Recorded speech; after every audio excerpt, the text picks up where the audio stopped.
Tigger's getting so bouncy nowadays, it is time we taught him a lesson.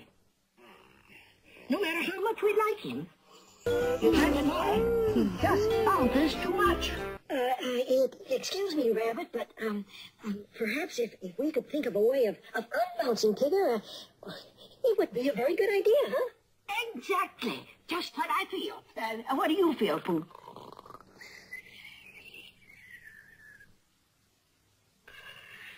Pooh, haven't you been listening to what Rabbit's been saying?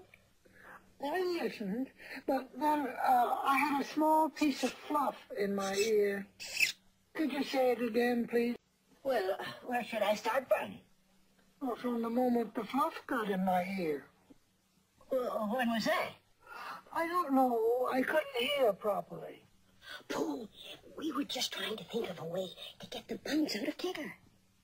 Oh, I've got a splendid idea. Now, listen, we'll take Tigger for a long explore, see? Someplace where he's never been. And we'll lose him there. Lose him? Oh, we'll find him again next morning, and mark my words, he'll be a humble Tigger, a small and sad Tigger.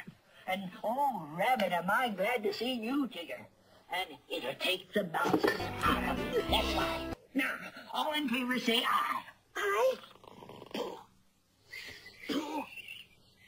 Oh, here.